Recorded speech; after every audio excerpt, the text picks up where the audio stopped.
Dieu a donné le vrai repos à l'humanité. Genèse 2, versets 1 à 3. Ainsi furent achevés les cieux et la terre et toute leur armée. Dieu acheva au 7e jour son œuvre qu'il avait faite, et il se reposa au 7e jour de toute son œuvre qu'il avait faite. Dieu bénit le 7e jour et il le sanctifia, parce qu'en ce jour il se reposa de toute son œuvre qu'il avait créée en la faisant. Du premier jour de la création au 6e jour, Dieu fit les cieux et la terre et l'univers tout entier, chaque plante, chaque poisson, chaque bête, chaque animal qui rampe sur la terre et finalement l'humanité. Dieu créa tout dans les cieux et la terre, et le 7e jour, quand il acheva son œuvre, il se reposa et bénit ce jour. Cela signifie que Dieu a tout terminé le 7e jour. Le passage des Écritures d'aujourd'hui nous dit que Dieu a créé tous les domaines des cieux et de la terre et qu'il a réalisé son intention. Ce qui est important ici, c'est non seulement de savoir que Dieu a créé l'univers de cette façon, mais de le croire. Alors que beaucoup de gens savent que Dieu a créé le monde, ils ne le croient pas nécessairement. Connaître et croire sont deux choses totalement différentes. Ce dont nous avons besoin et ce qui nous donne la vie, c'est la foi et non la connaissance. Dieu créa l'univers. La foi commence par la foi en ce que Dieu créa l'univers. Elle ne commence pas par le savoir, mais par le croire. Ce monde existe seulement parce que Dieu a créé tout ce qui se trouve sous le ciel. Comme la Bible le dit, les cieux et la terre et tout ce qu'ils contiennent furent achevés. Dieu a effectivement tout créé. Puisque Dieu a accompli toute son œuvre de création du commencement au 7e jour, il pouvait se reposer ce jour-là, et il bénit ce jour et le sanctifia. Nous devons réaliser dans ce passage que puisque Dieu a poursuivi son œuvre de création du premier jour au 6e jour et s'est reposé le 7e jour, ce 7e jour est son jour, non le jour de l'humanité. Dieu s'est reposé en son jour, l'a sanctifié et l'a béni. Nous trouvons ici un sens spirituel que voici. Dieu ne se repose pas avant d'avoir tout accompli. En d'autres termes, Dieu se repose seulement après avoir accompli toute son œuvre. Dieu nous fit humains et tout ce qu'il y a sous les cieux jusqu'au 6e jour. Cela signifie que Dieu avait planifié et accompli son parfait salut, puisqu'il savait par avance que l'humanité commettrait le péché. Il a tout fait lui-même, de l'expiation de nos péchés au salut qu'il nous donne ainsi que la vie éternelle.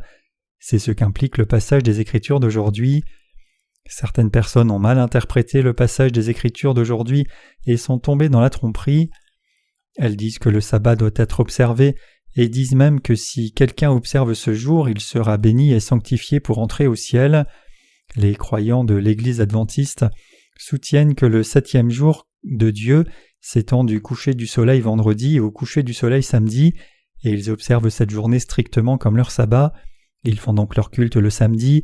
Ils considèrent qu'il est crucial d'observer le jour et l'heure, donc ils croient qu'en gardant le sabbat exactement selon ce passage, ils peuvent être bénis, devenir saints, trouver du repos, recevoir la rémission de leurs péchés et finalement entrer au ciel. Même parmi les nombreuses dénominations protestantes comme les presbytériens ou les méthodistes, les églises qui ne sont pas nées de nouveau d'eau et d'esprit insistent sur l'acte d'observer le jour du Seigneur, soutenant que Dieu s'est reposé le 7e jour.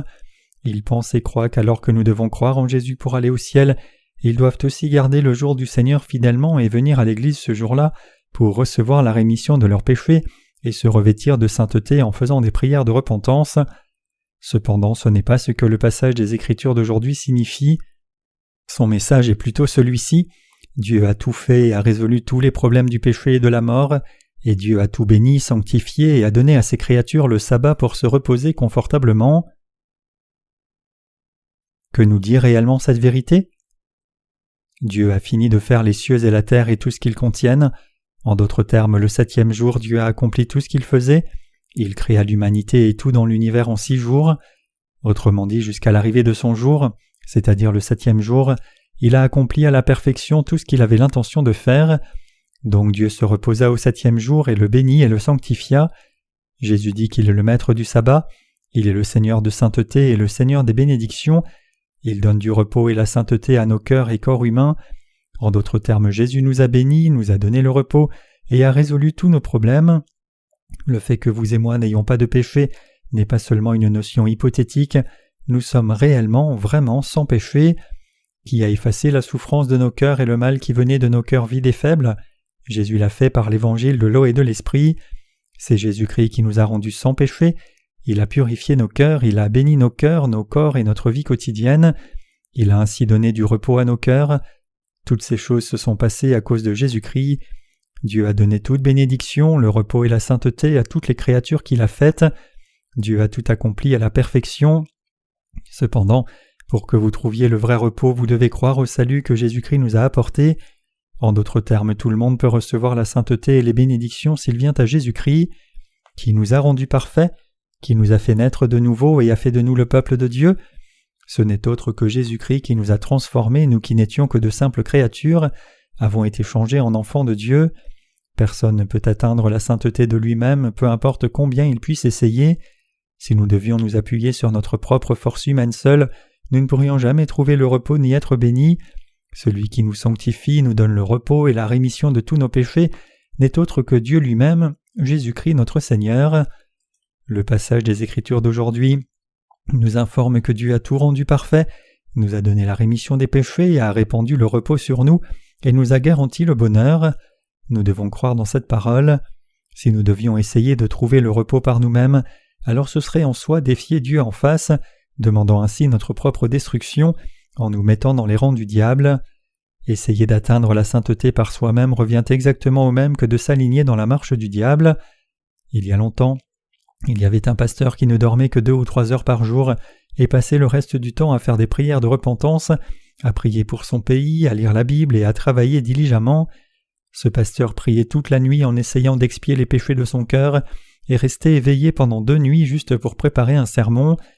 Essayant de venir devant Dieu avec un cœur sanctifié, il jeûnait constamment et ne dormant même pas 3 heures par jour, il essayait d'assurer son ministère aussi diligemment que possible. Pour résultat, il finit par tomber malade et dut être hospitalisé. Puisqu'il avait travaillé si diligemment devant Dieu, il était sûr que Dieu le guérirait et il s'attendait donc à lui. Cependant sa maladie empira et il finit par frôler la mort. Triste, il pensait en lui-même « Pourquoi Dieu ne reconnaît-il pas des gens comme moi ? J'ai essayé si dur de ne pas pécher, et si j'ai pu avoir commis un péché en dépit de mes efforts pieux, je priais en jeûnant et je faisais des prières de repentance. J'ai travaillé si dur pour l'œuvre de Dieu, alors pourquoi ne guérit-il pas quelqu'un comme moi de la maladie, mais veut me reprendre ?» Quand son temps est venu, il a laissé ces derniers mots. J'ai réalisé un mystère merveilleux. Se reposer au temps convenable, c'est aussi faire l'œuvre du Seigneur. Travailler constamment ne signifie pas que l'œuvre de Dieu est accomplie correctement. Se reposer lorsqu'on est fatigué, c'est aussi faire l'œuvre du Seigneur.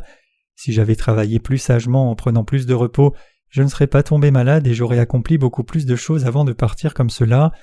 Mais dû au fait que j'ai pris trop peu de repos et ai travaillé si dur, je suis finalement tombé sérieusement malade et je suis maintenant sur le point de mourir. Donc apprenez de moi et reposez-vous lorsque vous êtes trop épuisé par votre travail. Vous recevez la rémission des péchés en croyant de tout cœur que Dieu a expié tous vos péchés et non en essayant par vous-même. Vous devez réaliser que votre cœur est méchant et arrogant si vous pensez éventuellement « J'ai vécu vertueusement, prié avec force et rencontré Dieu.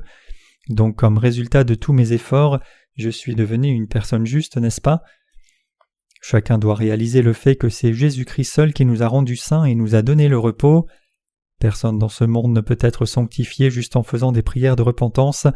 Personne non plus ne peut atteindre la sainteté en gardant la loi, peu importe combien il soit fidèle. Beaucoup de gens savent qu'ils ne pourront jamais atteindre la sainteté en observant la loi ou en faisant des prières de repentance fidèlement. Donc ils combinent leur foi à leurs œuvres comme ceci. L'on est un vrai chrétien en croyant en Jésus, faisant des prières de repentance aussi, et en gardant la loi en plus.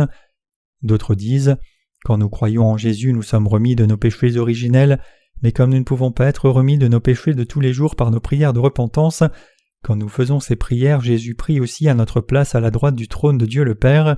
Donc en croyant en Jésus, nous sommes sanctifiés. » En d'autres termes, ils s'avancent avec une formule humaine pour la rémission des péchés, en ajoutant les prières d'intercession de Jésus à ce qu'ils ont mentionné avant. Vu dans des termes humains, cela semble une brillante idée, mais spirituellement c'est un non-sens complet. Quand notre Seigneur était sur cette terre, il a expié tous les péchés de tout le monde en étant baptisé et en mourant à la croix. Après avoir été baptisé, mis à mort à la croix et ressuscité des morts, Jésus est maintenant assis à la droite de Dieu le Père. C'est correct, mais nous ne devons pas croire qu'il expie notre péché à partir de son trône lorsque nous le prions « Seigneur, pardonne mes péchés » à chaque fois que nous commettons des péchés. Bien sûr, Jésus prie Dieu le Père pour nous. Lorsque les rachetés sont dans des problèmes ou incapables d'exercer le discernement spirituel, le Seigneur prie Dieu le Père pour nous. Père, ces saints sont en difficulté, ne sachant pas comment obtenir ta bénédiction. Conduis-les dans la bonne direction. Donne-leur une foi spirituelle et restaure leur foi. Aide ton peuple qui a reçu la rémission des péchés. Jésus-Christ fait ce genre de prière. Mais votre cœur ne peut se reposer que si vous avez été remis de tous vos péchés. La raison pour laquelle nos cœurs peuvent reposer en paix de nos péchés, de la condamnation et de la malédiction, c'est que nous connaissons pleinement et croyons que Jésus a tout accompli pour nous. En croyant qu'il a expié tous nos péchés, nous pouvons atteindre le repos de nos âmes. Si vous ne réalisez pas que le Seigneur vous a donné le royaume de Dieu, alors vous ne pouvez jouir du repos. Vous devrez alors vous lever au milieu de la nuit pour travailler, expérimenter une dégradation du sommeil, vous inquiéter sans cesse et garder vos convictions doctrinales sur lesquelles vous vous êtes appuyé depuis la première fois que vous avez cru en Jésus. Par contre, si vous croyez en Dieu et savez que le Seigneur a expié tous vos péchés, alors vous pouvez jouir du repos dans votre cœur grâce au Seigneur. C'est en croyant en Jésus-Christ et Dieu le Père que nous sommes bénis. C'est en croyant que le Seigneur a expié tous nos péchés par l'eau et l'Esprit que nous obtenons la sainteté. C'est pour cela que Dieu s'est reposé le 7e jour et a béni ce jour après avoir fait les cieux et la terre et tout ce qui s'y trouve en 6 jours. Le passage des Écritures d'aujourd'hui mentionne Dieu répétitivement. Cela signifie que Dieu a tout fait. C'est Dieu qui a réglé tous les problèmes spirituels et physiques dans ce monde, incluant tous les êtres humains, en intervenant à leur place à tous. En d'autres termes, c'est Dieu qui nous a donné le repos, nous a bénis et a résolu le problème de nos péchés. Nous devons croire cela pour être bénis et sanctifiés et jouir du vrai repos. Le maître du sabbat, c'est Dieu lui-même. Le nombre 7, le repos, la bénédiction et la sainteté appartiennent tous à Dieu et c'est ce que Dieu nous a donné par l'évangile de l'eau et de l'esprit. Bien que nous nous rencontrions maintenant un jour de notre semaine pour reposer nos cœurs, adorer Dieu, écouter sa parole et être en communion les uns avec les autres, cela ne signifie pas que nous serons bénis ou trouverons le repos dans nos cœurs juste en gardant ce jour littéralement. Plutôt, c'est parce que Dieu nous a donné la rémission des péchés, a répandu sur nous la bénédiction de la vie éternelle et nous a garanti le repos que nous nous réunissons comme ceci ce jour-là pour adorer Dieu, écouter la parole et la méditer. En d'autres termes, nous nous rencontrons le jour du Seigneur pour remercier Dieu de nous avoir bénis. C'est pour le remercier et le louer d'avoir répandu sur nous ses bénédictions, de nous avoir donné le repos et d'avoir expié tous nos péchés que nous nous rassemblons pour écouter sa parole encore et la méditer. C'est pour cela que nous observons le jour du Seigneur. Le Seigneur nous a déjà donné 3 bénédictions, la bénédiction de jouir du vrai repos, la bénédiction céleste de devenir ses enfants et la bénédiction d'avoir été sanctifié. Vous devez réaliser que le jour du Seigneur est un jour dans la semaine à part et observé pour glorifier Dieu et le louer, et que vous ne recevez pas les 3 bénédictions précitées seulement en observant ce jour littéralement. C'est parce que nous croyons que Dieu a expié tous nos péchés et parce que nous sommes reconnaissants que nous avons choisi un jour dans la semaine pour adorer Dieu. Il y a un décalage horaire de 14 heures entre la Corée et New York. Avec Moscou, il y a un décalage de 5 heures. Si nous sommes un dimanche 6 heures en Corée, il est samedi 16 heures aux États-Unis et dimanche 1 heure à Moscou, en Russie. Donc selon le pays, la même heure peut tomber ou non dans le jour du sabbat. Si vous voyagez en avion, vous devez régler votre montre à l'heure locale et parfois cela vous amènera à vivre 2 fois le jour du sabbat. Quand nous voyageons entre les fuseaux horaires internationaux, garder le jour du sabbat selon l'heure locale devient un grand problème. Donc vous n'êtes pas béni parce que vous observez un jour particulier de la semaine. Vous devez réaliser que Dieu nous a bénis ce jour et que vous n'êtes pas béni en gardant le jour et l'heure spécifique. Et vous devez croire que Dieu vous a donné du repos à son jour, vous a béni et a déjà remis tous vos péchés. Le chiffre 7 est le chiffre de Dieu. Le chiffre 6 par contre se réfère à l'humanité. Dieu fit l'humanité le 6e jour. Donc quand nous regardons au livre de l'Apocalypse, nous voyons un homme qui conduit tout le monde à recevoir la marque 666 pour essayer de prendre la place de Dieu, prétendant être Dieu, et la Bible nous dit que cet homme n'est autre que l'Antéchrist. Seul Dieu s'est reposé le 7e jour quand il créa les cieux et la terre. Cela ne signifie pas que tout et tout le monde s'est reposé ce jour-là. En d'autres termes, c'est Dieu qui a tout accompli, résolu tout problème, et s'est reposé le 7e jour de la création. C'est pour cela qu'en croyant en Dieu, nous pouvons maintenant aussi recevoir le repos et en jouir. Quand nous sommes débordés et inquiets, comment pouvons-nous trouver du repos? Dans des temps comme cela, c'est en croyant en Dieu que nous trouvons le vrai repos. Parce que nous invoquons le Seigneur, croyons en lui et lui confions tous nos problèmes, nos cœurs peuvent trouver le repos. Dieu a expié tous nos péchés par l'évangile de l'eau et de l'esprit. C'est à cause de Dieu que nous sommes maintenant sans péché. Avez-vous du repos dans votre cœur ? Que vous ayez maintenant trouvé le vrai repos dans votre cœur est le résultat de la foi en Dieu. Il n'y a pas de repos autrement qu'en croyant en Dieu. Personne n'a le pouvoir de la rémission des péchés qui amène le repos parfait. Seul Dieu peut expier nos péchés, et donc c'est en croyant en lui que nous pouvons atteindre le repos. Qui est ce Dieu ? Il est Dieu le Père, Jésus-Christ et le Saint-Esprit. Le Dieu trinitaire a fini de faire les cieux et la terre et tout ce qu'ils contiennent à la perfection. Qu'en est-il alors de Satan ? Dieu a-t-il aussi fait le diable au commencement ? Dieu au commencement n'a pas fait Satan tel qu'il est maintenant. Dieu a tout créé bon et il a donné un libre arbitre à toute créature spirituelle. Cependant la tête des anges a défié Dieu et est devenue le diable lorsqu'il fut rejeté de la présence de Dieu. Dieu n'a pas fait tomber le diable en lui disant de faire quelque chose de mal. Ce n'est pas ainsi qu'est notre Dieu. Qu'y a-t-il de si mal que le Tout-Puissant aide le malheureux et désire être glorifié par ceux qui sont pauvres en esprit ? Le Dieu Tout-Puissant a tout fait à la perfection et l'a béni, mais doit-il être blâmé pour cela ? Bien sûr que non. Dieu voulait que nous soyons bénis en croyant qu'il est le Dieu qui donne la sainteté et la bénédiction, et il voulait nous donner la vie éternelle et le repos et nous bénir tous. Dieu voulait aussi être glorifié par toutes ses créatures. Voici comment Satan est apparu. Lucifer était le chef des anges. Il était l'ange dirigeant qui donnait des ordres aux anges subordonnés pour faire l'œuvre de Dieu. Vous pouvez donc imaginer que Lucifer avait beaucoup d'anges travaillant pour lui, donc personne n'était plus élevé que lui excepté Dieu, et cela l'a conduit à penser que s'il s'opposait à Dieu et le vainquait, il pourrait devenir Dieu. Donc Lucifer rassembla ses anges et défia Dieu en disant « Bien sûr, il est tout-puissant, mais unissons nos forces et défions-le ». Beaucoup d'anges finirent donc par défier Dieu. Dieu dit alors « Me défiez-vous ? Convoitez-vous ma place ? Montrez-vous aux cieux ? Vous tomberez en Hadès. Je t'ai donné une position glorieuse et t'ai béni, et maintenant tu me défies. Vous êtes mes créatures que j'ai faites, mais vous ne me reconnaissez pas. Je vous donnerai une leçon. Je vous montrerai que je suis Dieu, le juge qui discerne et juge le bien et le mal. » Dieu chassa Lucifer et tous les anges qui se sont joints à lui.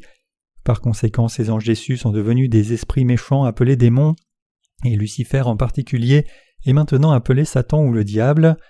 Après cela, les anges méchants qui ont été rejetés par Dieu ont porté leur attention sur l'humanité pour la tenter. Sous l'apparence d'un serpent, Satan dit à Ève « Ève, Dieu a-t-il vraiment dit de ne pas manger de l'arbre de la connaissance du bien et du mal ? Si tu manges de ce fruit, tu deviendras comme Dieu. C'est pour cela que Dieu t'a dit de ne pas en manger, alors vas-y, goûte-le. » Après avoir été rejeté des cieux par Dieu, Satan n'est pas revenu à la raison et l'a de nouveau défié. Bien que ce ne soit pas clairement écrit dans la Bible, considérant le fait que la création de l'humanité par Dieu est rapportée dans la Bible, alors que celle des anges et des démons ne l'est pas, nous pouvons voir que nous humains avons été créés après les anges. Vous pourriez vous demander « Pourquoi Dieu n'a-t-il pas parlé de ces choses ?» La Bible ne peut pas tout contenir dans un espace donné. Néanmoins, Dieu a écrit chaque parole nécessaire dans les Écritures pour notre salut sans rien oublier. La Bible dit que si quelqu'un devait écrire tout ce que Dieu a fait pour créer et faire fonctionner l'univers et ce qu'il contient, l'univers entier n'aurait pas assez d'espace pour que tout soit écrit. Jean 21, verset 25. Après que les anges déchus aient été rejetés du ciel, Dieu a montré deux aspects de sa divinité.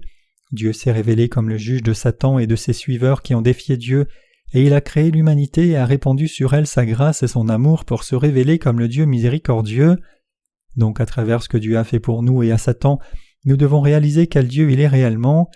Notre Dieu est le Dieu du jugement, le Tout-Puissant et le Dieu d'amour.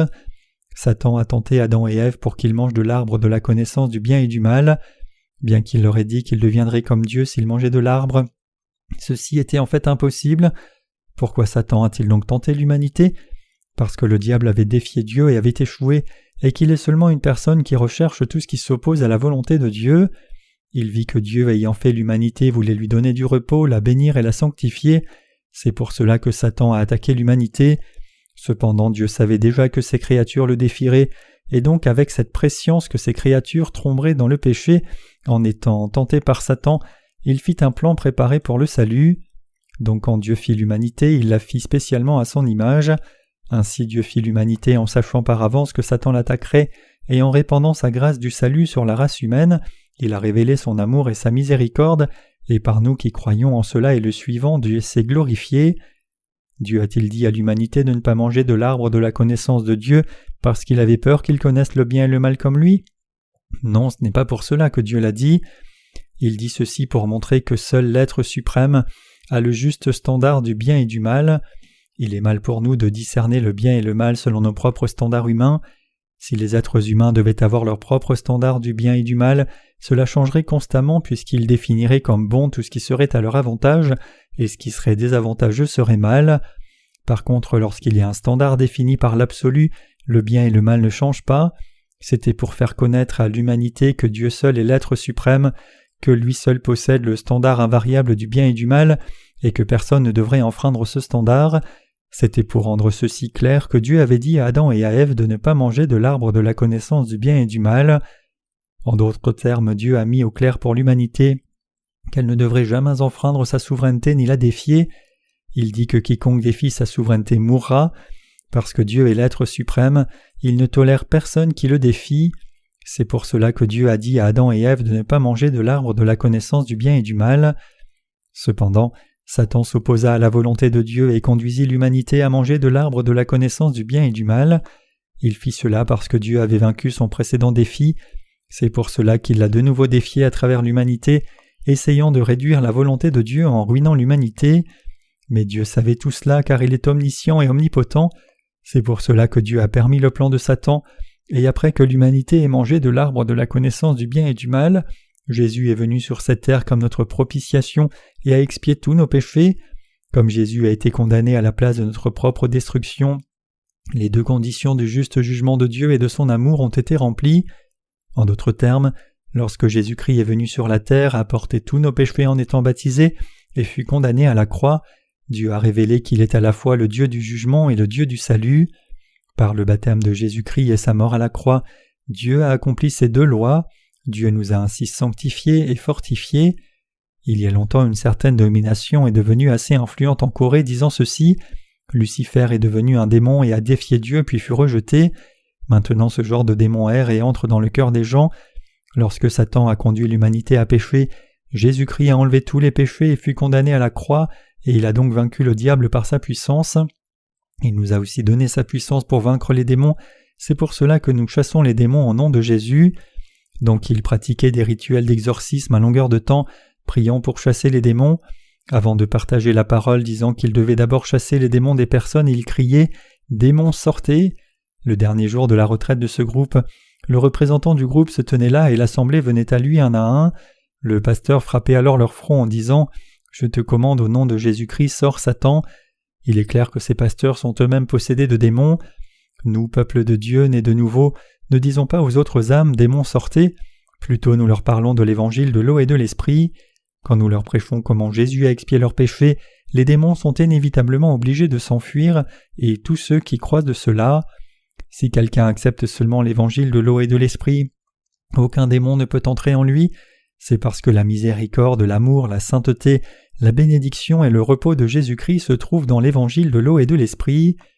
Un certain pasteur en Corée qui prétend être un expert pour chasser les démons dit en faisant beaucoup de bruit « Sors démon !» Mais un démon entre-t-il ou part-il juste parce que quelqu'un le lui a dit? C'est quand les gens recherchent des choses impures spirituellement que Satan agit dans leur cœur. Pensez-vous qu'un démon peut entrer dans le cœur de ceux qui sont vraiment nés de nouveau? Non, un démon ne peut pas rentrer dans une âme née de nouveau. 1 Jean 5, verset 18. Aucun démon ne peut entrer dans le cœur de quiconque a reçu la rémission des péchés en croyant dans l'évangile de l'eau et de l'esprit. Après tout, comment un démon pourrait-il venir dans le cœur où l'Esprit de Dieu demeure? Il ne le peut pas. Bien sûr, quand nous, nés de nouveau, sommes spirituellement dans la confusion et incapables de discerner, Satan peut de l'extérieur de nos cœurs nous tourmenter et nous mettre encore plus dans la confusion, mais c'est tout ce qu'il peut faire. Par son eau et son sang, notre Dieu nous a sanctifiés, nous a fortifiés et nous a bénis. Si en dépit de tout cela vous pensez toujours que c'est insignifiant, alors vous serez incapable de recevoir la rémission des péchés, mais il vous sera aussi impossible d'atteindre le repos de Dieu, la sainteté et la bénédiction. Dieu est l'être absolu. Dieu est l'absolu. Ce Dieu absolu nous a donné le repos, nous a sanctifiés et nous a bénis. Croyez-vous en cela, chers croyants? Dieu a tout fait du premier jour au 6e jour de sa création, et le 7e jour il bénit l'humanité, la sanctifia et la fit reposer en paix. Dans son plan du salut, Dieu avait déjà accompli toute la justice. En fait, Jésus-Christ l'a accompli dans le Nouveau Testament pour toute la race humaine. Adam et Ève dans l'Ancien Testament ont reçu la rémission des péchés. Même s'ils étaient tombés, Dieu les recherchait toujours, leur donna un vêtement de peau qu'il avait fait en tuant un animal comme sacrifice, et les sauva tous les deux. Donc parmi leurs descendants, Abel et Seth qui suivaient la foi de leurs parents sacrifiaient des bêtes comme offrande expiatoire. Quand nous regardons au système sacrificiel du tabernacle que Dieu donna par la suite, nous voyons que la loi de l'expiation est exposée avec plus de détails. Un pécheur transfère ses péchés sur l'animal sacrificiel en posant ses mains sur la tête de celui-ci. Lévitique 1, versets 3 à 5. Cela préfigure le fait que Jésus prendrait tous les péchés de l'humanité en recevant le baptême sous la forme de l'imposition des mains.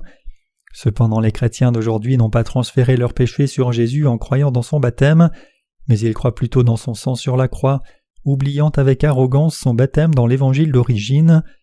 Cela signifie que l'évangile a été corrompu.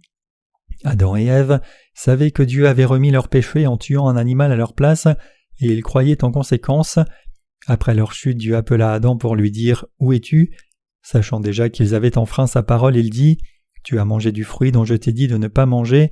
Qui t'a fait faire cela » Ève répondit « Le serpent m'a fait faire cela. » Dieu dit alors au serpent « Tu seras maudit et tu vivras toute ta vie en rampant par terre et en mangeant de la poussière. » En d'autres termes, Dieu maudit le diable pour avoir donné des pensées charnelles à l'humanité. C'est pour cela que les gens sont possédés de démons quand ils ne sont pas vigilants quant à leurs pensées. Si quelqu'un mange trop de levain charnel, il mourra de ce poison. Alors que les démons travaillent dans les pensées humaines, Dieu agit dans les cœurs qui croient dans sa parole. L'arbre de vie se réfère à Jésus-Christ. L'arbre de la connaissance du bien et du mal se réfère à la loi. Quiconque n'a pas reçu la rémission des péchés ne peut pas éviter l'esclavage de la loi, ni éviter le jugement de Dieu. Dieu a fait que tout le monde soit sous la loi avant de rencontrer l'évangile de l'eau et de l'esprit, et que nous soyons libérés de cette loi en croyant dans l'évangile de l'eau et de l'esprit. Dieu nous a donné la rémission des péchés, nous a fortifiés, a répandu sur nous la vie éternelle, nous a garanti le repos et nous a tous bénis. Qu'en est-il de vous ? Avez-vous été bénis par Dieu ? Les saints nés de nouveau doivent réaliser qu'ils ont effectivement été bénis.